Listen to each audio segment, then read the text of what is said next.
করিল এই সোনার দে তিনির চিহ্ন দিতে পরে 3.5 হাত নৌকা সে কেউ জানে না সেই নদীতে গভীর যে কত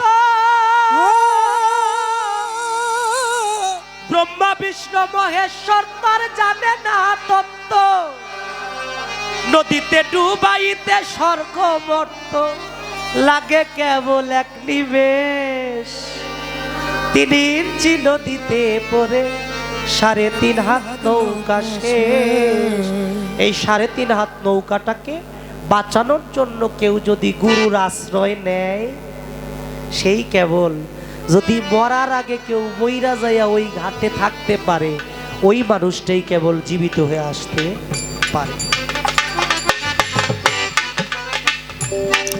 তবে ভাল লাগলো আমাকে গুরু নজরানা দিল।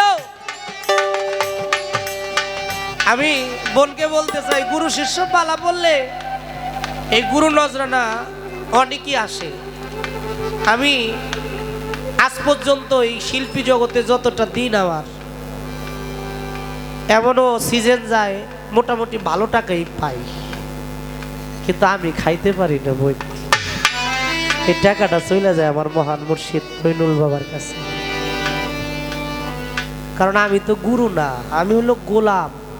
লালন সাইজি বলেছে দাসেরও দাস আমি তার দাসের যোগ্য নই। কোন সৌভাগ্যে এলাম এমন সাত সভায়, আহা আমি ওই রকম একটা মানুষ বাবা, আমি দাসেরও দাস আমি তার দাসের যোগ্য হতে পারি না।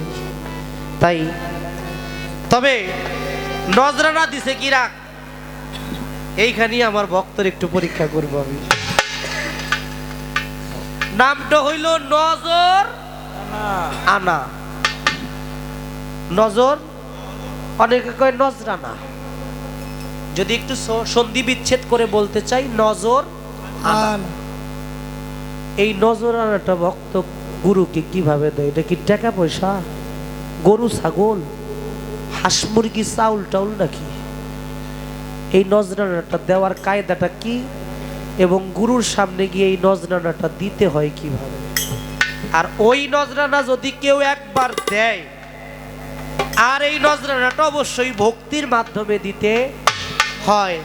আর এই ভক্তি যদি একবার কেউ দিতে পারে আর গুরু যদি ওই নজরানা ভক্তি কবুল করে নেয়, সারা জীবন তার গুরুরে ভক্তি না করলেও চলবে। ভক্ত যেহেতু গুরুর কাছ থেকে ওই ভক্তি তো শিখছে নাকি, তাহলে কিভাবে সেই ভক্তি দিয়া নজরানাটা দিতে হয়? এটা কি টাকা পয়সা ধন দৌলত বিষয় আদি কিনা একটু বলি। এই সামাল কইরা দাও মাঝি ভাঙা তোমার তরঙ্গে হইয়াছে দরিয়া, ওহিও ওহিও ওহিও। সামাল কইরা বাও মাঝি ভাঙা তোমার নাও তরঙ্গে ভইরাছে দরিয়া। সামাল কইরা বাও মাঝি ভাঙা তোমার নাও তরঙ্গে ভইরাছে